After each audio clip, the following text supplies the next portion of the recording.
Man, gather round. OG Sif back here.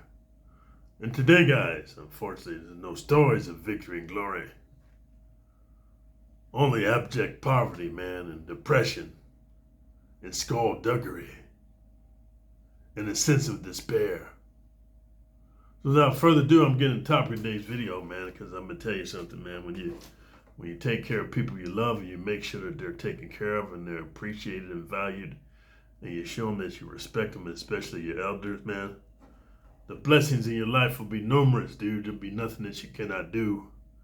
But if you turn it back on the people that took care of you when you couldn't take care of yourself, man, the people that looked out for you when you couldn't look out for yourself, your life be nothing but a story of woe and misery. So the topic of today's video, guys, is if you're weak of stomach, soft of heart, and empty of spine, click off the video right now because you're about to be taken on a ride that once you own it, you can't get off until you've emptied your stomach into a throw-up bag. You've expelled forcefully from your butt cheeks some liquid diarrhea forcefully. The topic of today's video, guys, is in maximum security prison, when you get high, you will get money shots in your eye and many cream pies inside your cheeks. Hey, man, I'm going to tell you guys something, man. One of the biggest pitfalls, whether you're in prison or out, as above, so below, as outside goes inside, my friend. Maximum security prison is just a reflection of everything that's wrong in our modern day society, dude. With outdated, toxic masculinity rules, the Cro-Magnon barbarian savage hordes run the prison, and the warden and all of his subordinates, man, are gay sodomites who take pride in watching young boys come in there and waste your life and get your cheeks ripped open and you're turned out.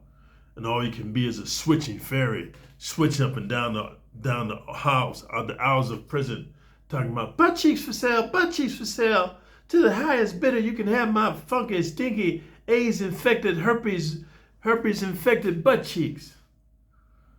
So, guys, I want to tell you a story, man. You want to understand this. And this is particularly to young guys, because older guys, man, I appreciate when you guys come to my channel and you make your comments, because a lot of your comments are very sound and valid. A lot of you guys agree with my philosophies and take on life, because if you made it to be an OG, and to me, an OG is anybody over 50 years old. If you made it that far in life and you're a brown dude or a black dude or a white dude from an impoverished area, I take my hat off to you. I salute you, because it's hard to do in the matrix we call America.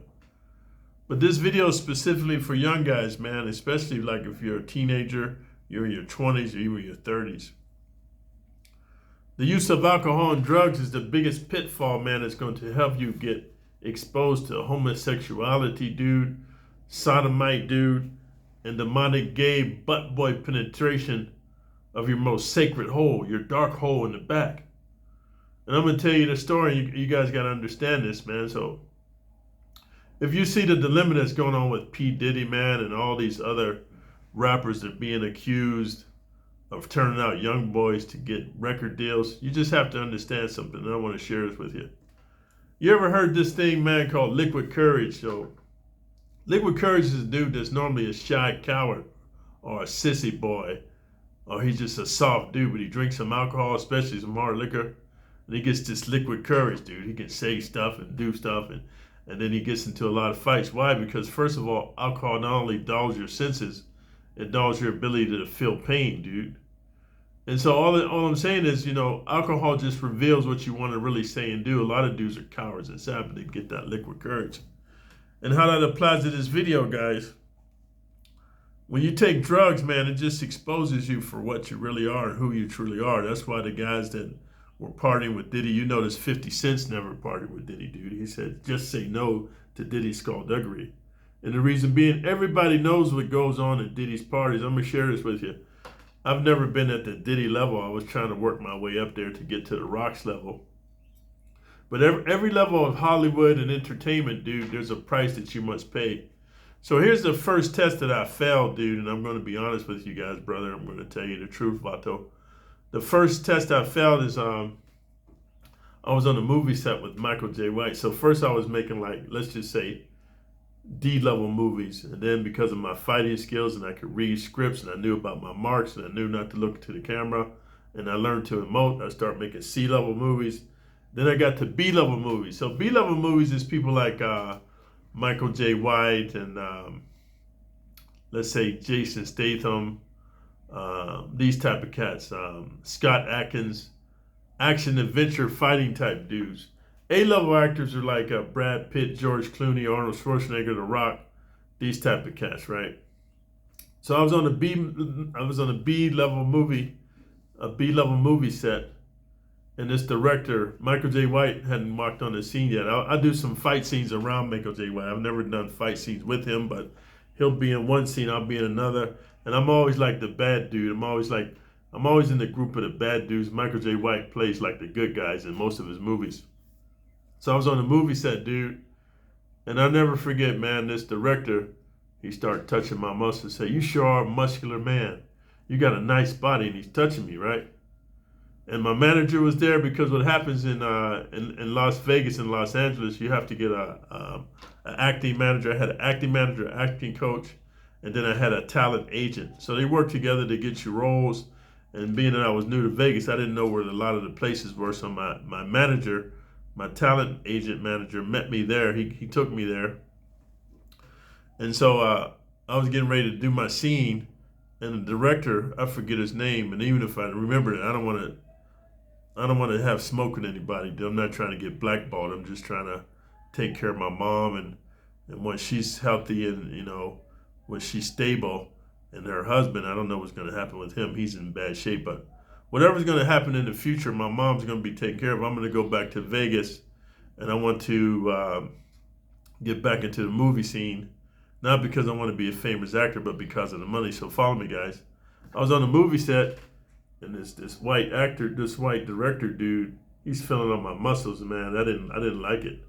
So I told him, like, "Hey, my man, like, I don't feel comfortable with you touching me like that, dude." He's just like, "I'm admiring your body. You're so muscular." I said, "Hey, man, check this out, dude. Don't ever touch me like that, dude. I don't play that, man." So then everybody on the movie set got quiet, and they all looked at me like, you know how, man, they looked at you like, "Dude, don't you know this is what goes on? Don't you know?" Like I was ignorant because I'm still new. This was like I think this was like my 15th movie. Because I did 5 movies with Michael J. White to give me 20 movies to get my my SAG union card, Studio Actors Guild. I haven't gotten it because I haven't paid the $40,000 that's required annually to pay to get the SAG union card. So anyway, the whole studio got quiet.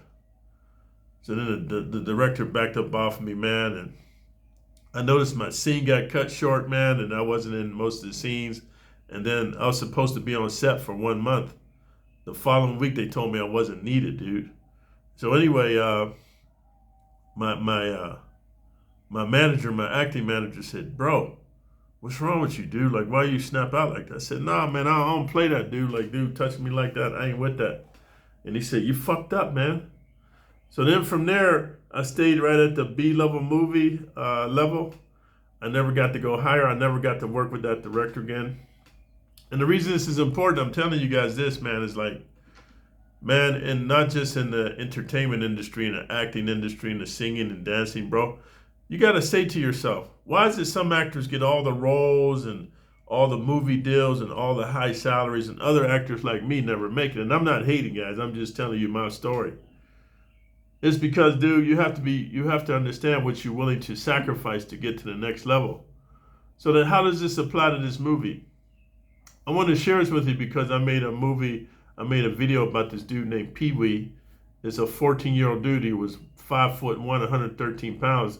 He was doing carjackings with a toy gun, him and his homies. He got sentenced to 20 years to life in maximum security prison in Louisiana.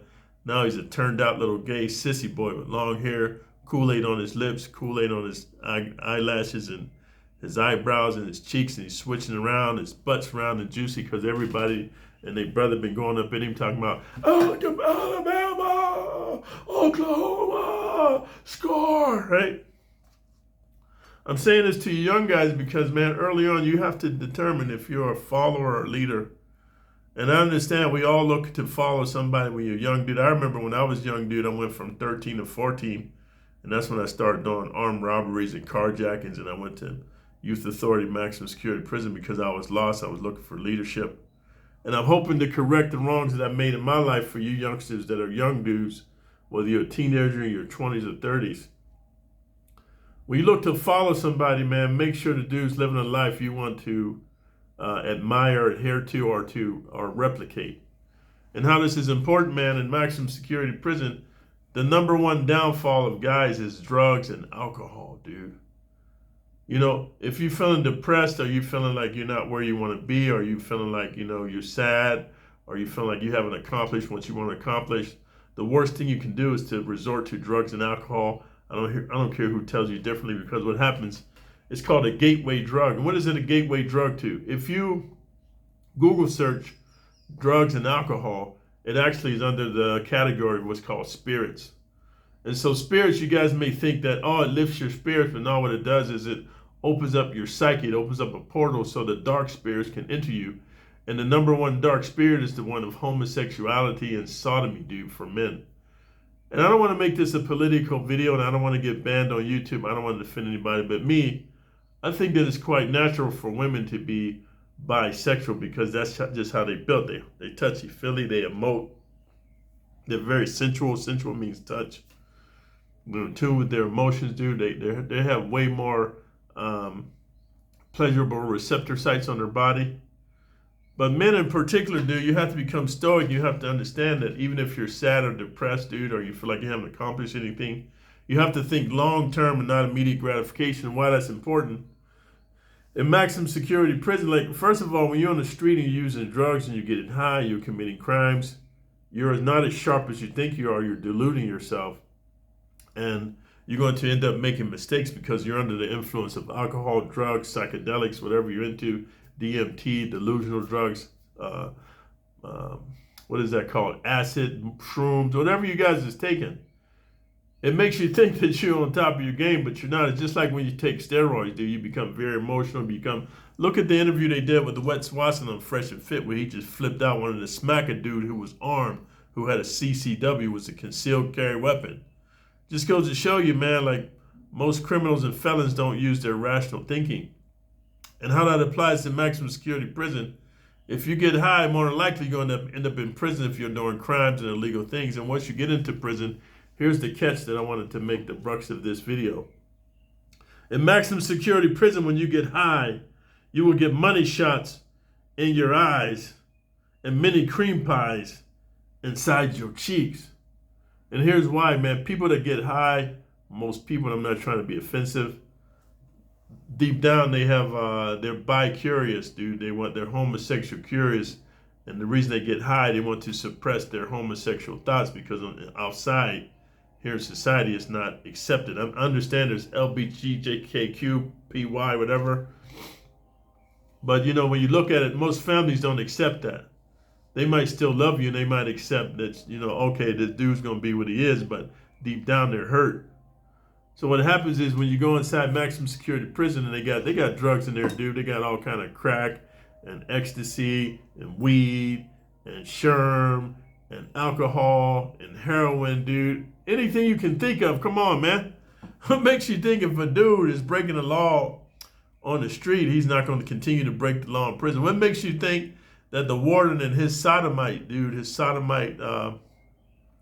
what do you call it, disciples, dude, aren't bringing in drugs and stuff and feed them to the prisoners so that they open you up to this homosexual entity, this spirit? So I just want to share something with you young guys, man. In maximum security prison, when you get high, you will get money shots in your eye and many cream pies inside your cheeks. Because the shot callers and the people that have the power to get the drugs, the shot callers control the flow of the drugs in prison. 99.99999% of these dudes is homosexual sodomites, dude. They're perverse. They're demonic. And what they want to do is go up in your butt cheeks. And just like P. Diddy does, when he invites these young dudes to the party, he's getting them all high. Yeah, he has a bunch of beautiful women there, but it's a trap. They get you high, you all relaxed. Next thing you know, you're taking ecstasy, you're getting all touchy-feely. They got you sucking their swipe, and they get it big and hard and go deep up in you. You heard that, the leaked video, audio tape of Meek Mills and P. Diddy. That's going to happen to you guys. And then once they do it the first time, bro, you can kiss your virginity goodbye, because now you're going to be turned out. You're going to be lost and turned out. All you're going to be is a pillow biter. And by the time you work your way up to be a top dude, man, your bottom is going to be so spread out and exposed and prolapsed, dude, that you're not going to be able to poop properly. So if you guys want realness and rawness and authenticity, man, go ahead, man. Thumbs up the video, man. Leave a comment for the algorithm. Most importantly, dude, let me know your thoughts, man, on how drugs can lead to homosexuality, dude. If any of you are thinkers and you do research, you don't have to believe what I say. Just do a Google search on Google for drugs and spirits, the influence of drugs and spirits on sexuality. And then come back and watch this video again. Those of you that are new to the channel, I'm OG Silverback. Got sentenced to 26 years in maximum security prison.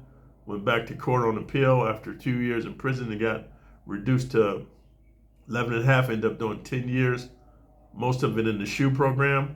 And I'm here to discourage you guys from using drugs and alcohol, doing criminal activity, being a gang member, a thug, a jacker, a kidnapper. I'm encouraging you guys to switch up to the square world. If you've already been on the dark side, man, at least check out the light side so you can get to travel and see the beauty of this world, man, and to really get to expose yourself to the square side of life so that you, my friend, won't have to worry about getting your butt cheeks split open with cream pies deep in between your cheeks. So until next time, OG Silverback out.